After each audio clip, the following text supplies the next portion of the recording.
I'm up in the Bay Area last weekend for work. Fly into SFO, get an Uber. I'm in South San Francisco to San Francisco. It's like a 3-mile stretch. And I see 18 AI billboard signs. It's everywhere. AI is everywhere. And the fact that I'm saying AI right now, we might get 100,000 downloads on this episode. So I said, hey, if you can't beat it, you might as well join it. So for this podcast, I went onto AI and I said, hey, give me some characteristics of our listeners. And here's what it said. You grew up idolizing Ken Griffey, Joe Montana, Barry Bonds, or Gary Payton. Okay. You're currently coaching Little League or changing diapers. You wish the Pac-12 never ended. Okay. Your hairline is receding faster than the Golden State Warriors championship hopes. That's a good one. Last but not least, you like golf so much that you will watch Happy Gilmore 2 despite the rating of Rotten Tomatoes. Have you watched it? I have. Do you want to get into it now? I haven't, so don't leak too much.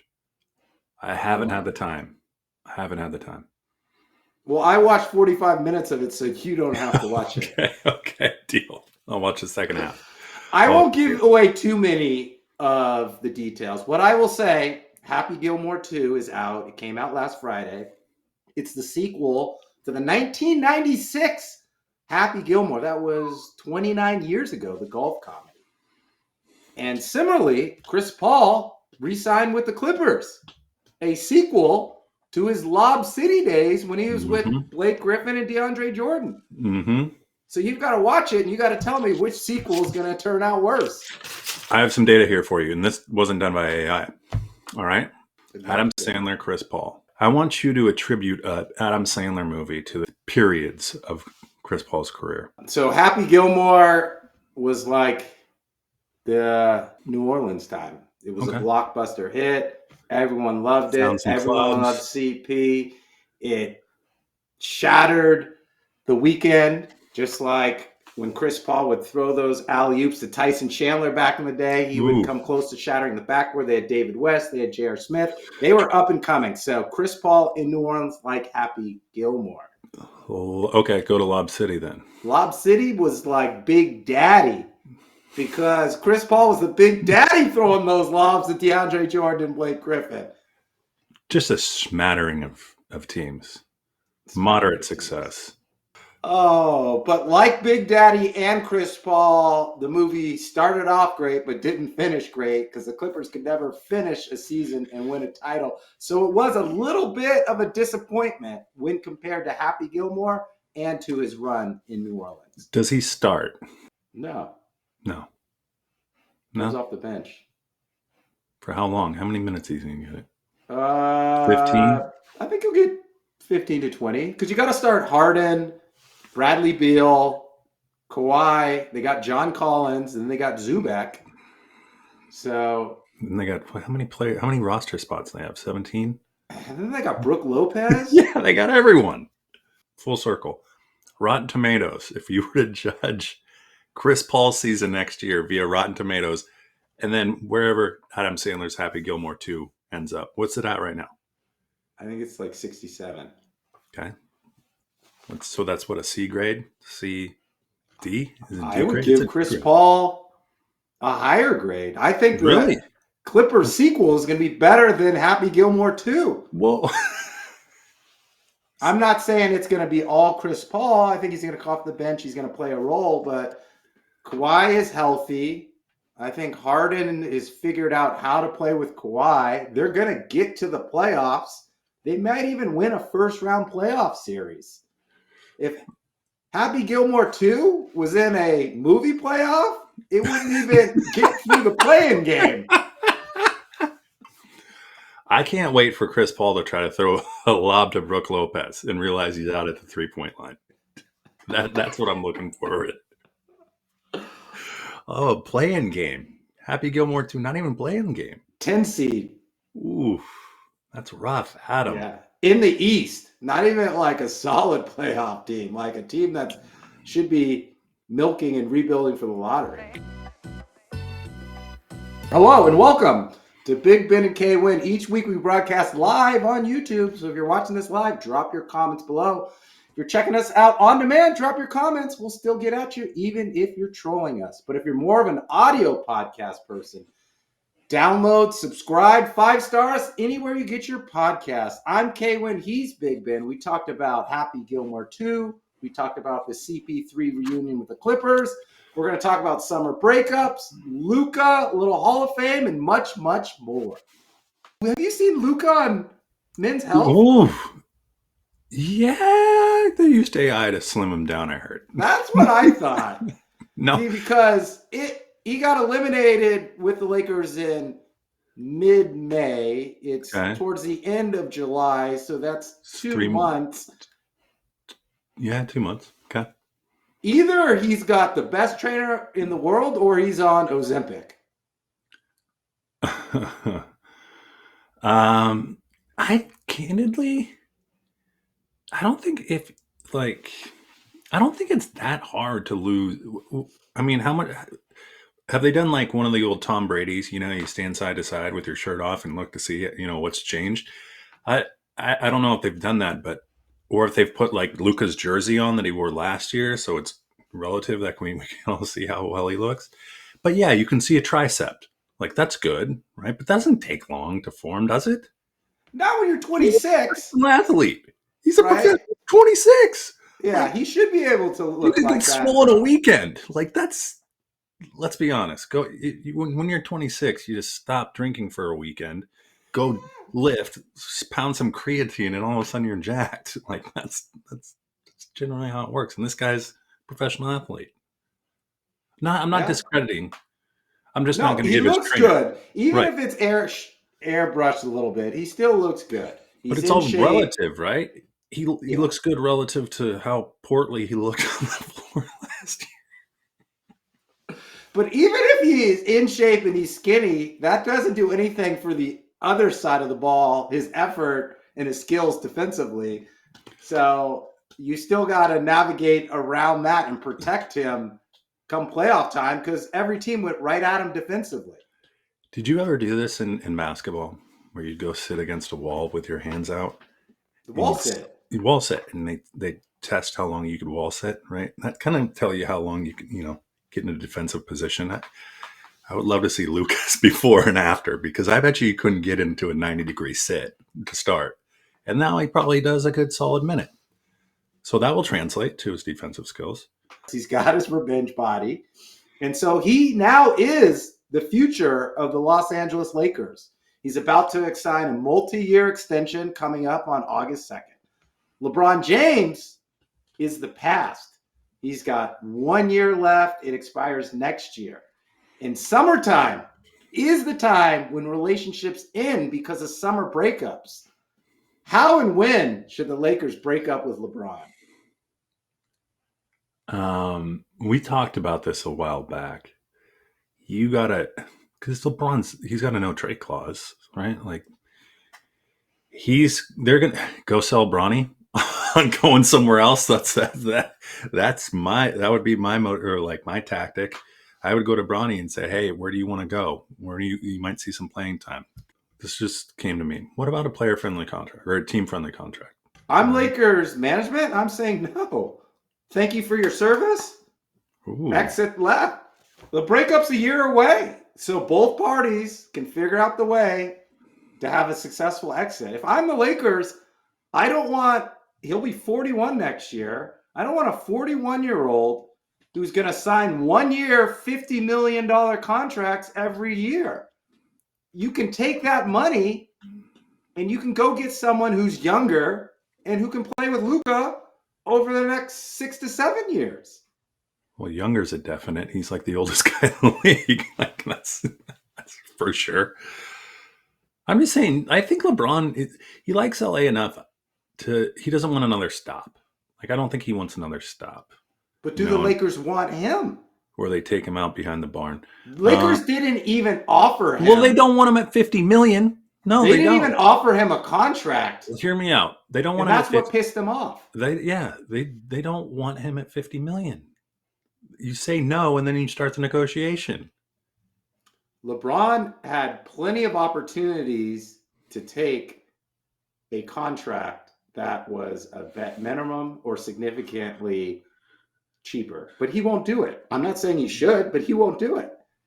LeBron's not going to say, like, oh, yeah, give me the Tom Brady salary so that you can go get other players. He won't do that. Well, you also can't trade him, so what are you going to do?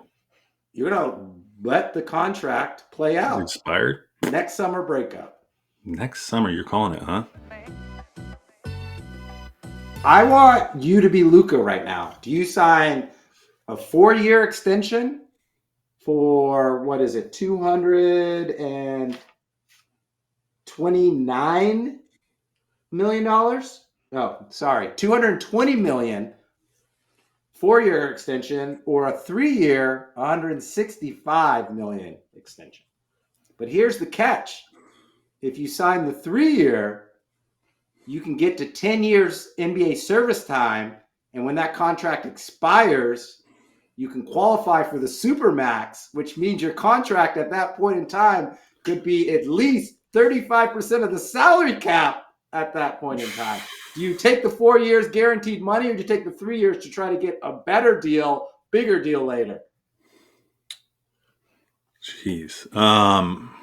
What's the tax bracket strategy here too? No, like seriously. You're in California. Your take home is probably what, 50% of advertised, Roughly. somewhere in and around that.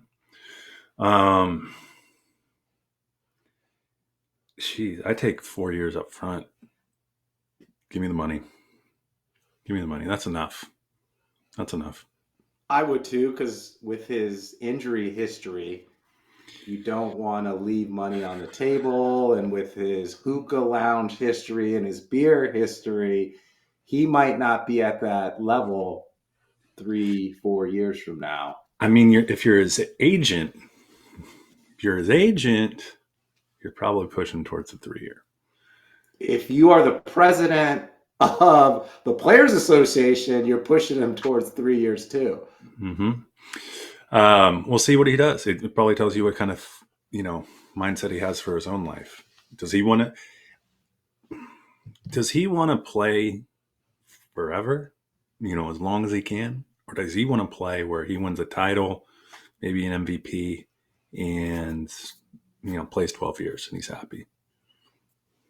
Yeah. Time to be seen. He also will get his money in all these endorsements and everything else. Yeah, true. That he does, because he's global. So I think he goes 4 years. He'll definitely get Luka stays. Olympic. Lakers break up with LeBron. And it's kind of ironic because LeBron broke up with Drake. The bromance is over for Kendrick. And now LeBron's getting dumped because everyone shifted to Kendrick, and now people are shifting to Luka. See you, LeBron. That was poetry. Tie those together. Well done.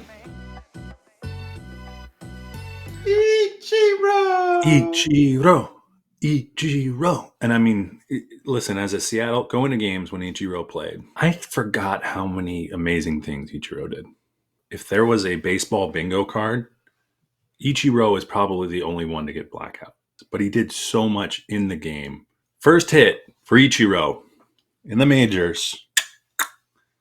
Grounder up the middle against the Oakland A's. Who was playing first base?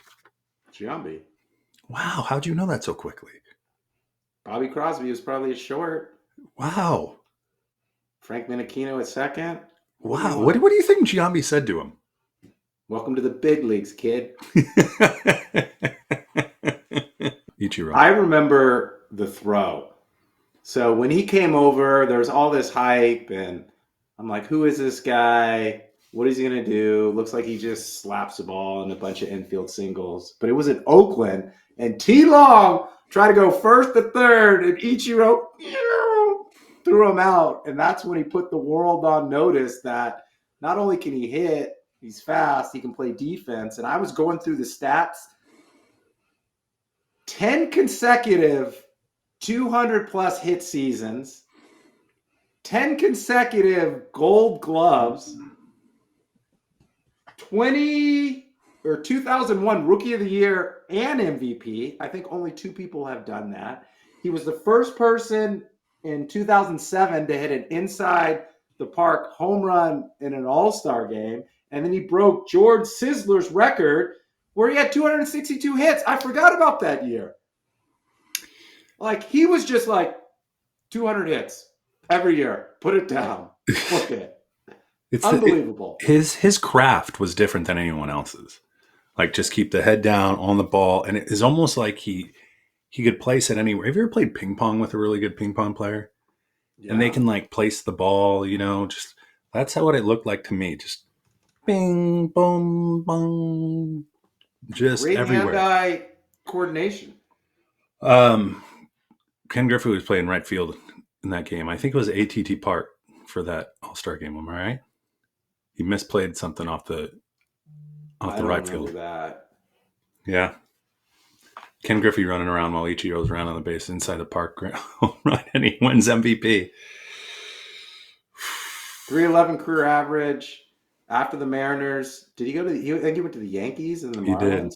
You should have seen the sideburns came up a little bit higher on it for Ichiro when he was at the Yankees. He fell in line though. Yeah, like he did with neither. Then he went to the Marlins and I think broke Pete Rose's all-time hits record. Not in the majors combined, though. Fact check me on that. Yeah, I'll have to We need AI inseminated in our podcast so it can just tell us where we're right and wrong. 2001 Mariners. That was his rookie year. They won 116 games. Do they still talk about that team in Seattle? 116. Yeah. Yes. Well, no, we don't like to talk about it because we didn't do anything after we won. I think we lost I think we lost the Yankees opening series. Like it was. Yes. Here's my hot take, and I'm not even a so-called Mariners fan because I got beat up on social media for my take for building for the future. I guess I don't know the narrative in Seattle because they want to win now with the pitching staff. Mm-hmm. They don't care about Anderson. But here's my hot take. If there was a wild card during those years, 2001, 2002, the Mariners probably would have won the World Series. But some of those teams didn't even get into the playoffs. Very true. Very true. And even since they've come out with the wild card, I think we've only been once, or maybe twice now. Ichiro, let's come back to Ichiro. He never did anything outside of the throw. You're right, that put everyone on notice. But you're never and you would go to the game and to appreciate Ichiro because he'd get a ton of hits and maybe he hit 12 home runs a game or a year. But just consummate professional. Yeah. Consummate professional. The one story I heard about Ichiro is batting practice. He was so good that he could hit home runs starting in left field and go around the world all the way around. He was that good that he could do it in batting practice, but when it was game time, he knew his role. He knew what was expected, singles, doubles, get on base, steal, and that's what he did, but excellent hitter. Do you think anyone like him ever again? I don't think so. No. Not even close. Not even close. Who had the most hits in the majors last year? I'm glad you asked. Reese. Bobby Witt. 211, Bobby Witt. Didn't even sniff. Yeah. Each had, 200? What did I say? 262? Mm-hmm. Wow. So that's 1.5, 1 3/4 a game. So I'm going back. 2024, 211 hits. 2023, 217. 2022, 199. Then it's 195. And then it's 206, 192. Altuve came the closest, hitting 225 in 2014, but he probably had some cameras and trash cans. What was Ichiro's longest hit streak? I could find out. You got to think that with that many hits each year. 27 games. That's it? Yeah. That's pretty good. But he'd probably take an 0 for 4 and then go 20 games. Take an 0 for 3 and then go. Yeah, you're right. Congratulations to Ichiro. Take us out of here. All right. At Big Ben K win _ On all your social media, we are on Blue Sky. Not yet. We're on X. We're on Instagram. We're on Threads. We're on anywhere you get your podcasts. That's Spotify. Video podcasts do on the Spotify. It works on the new car. You can see it. It's kind of nice. We're on YouTube. Like us, download us, listen, subscribe, and 5 stars. 5-star. The part numbers are like 17 digits. And all I need is this one little thing that's been clogged. Just this little like piece. But I have to buy the entire thing. I don't know if the entire thing is the correct thing. Where are you buying it from? I don't know. I don't know where to find it. Amazon's got like something, but it might not be the right iteration. I'm like one part number off. I don't know if it's good, bad. Sometimes I feel like there's a reason why you're in my life. Why is that? Because Feel better about yourself? No, you should use AI. This is a use case. You can take a picture of it. Can I? Yeah, it's not like take a picture of it and say, hey, I need to find a part number for the toilet. Boom. What do I call it when I say, hey? The technology is so good, it should be able to, if you take a picture of your toilet and the part number, it should be able to, with machine learning. I'll report back next week. This is the test. If this flatlines, doesn't work, AI's done. If they can't figure out my toilet problem, it's toast. Jen's been out of town last couple of days. Ooh, and? I've watched so much Netflix. It's unbelievable. What are you watching though? Quarterbacks. Have you seen that? I have. Do you want to let's banter on quarterbacks? Well, I mean, I started with season 2 because I didn't want to watch Mariota and Mahomes. No, you want to watch Joe Burrow. So I'm 5 episodes into season 2. It's good. Jared Goff is who I thought he was. Like he is exact. Like if someone's like, "What do you think Jared Goff's like?" That's who he's like. Say an offensive coordinator and offensive line can make you a pretty darn good quarterback. So wait, are you saying Jared Goff, despite the Cal education, may need an offensive line and a head coach to get him an OC success? Absolutely. Like he has all the ingredients around him. It's pretty easy not to crash a car when it's on autopilot. But I got one more thing on the Warriors. Kuminga. Oh no, Warriors. In the Warriors, both parties need to move on quickly from each other. It's like they're together publicly, but then privately, both Kuminga and the Warriors are swiping right on Tinder.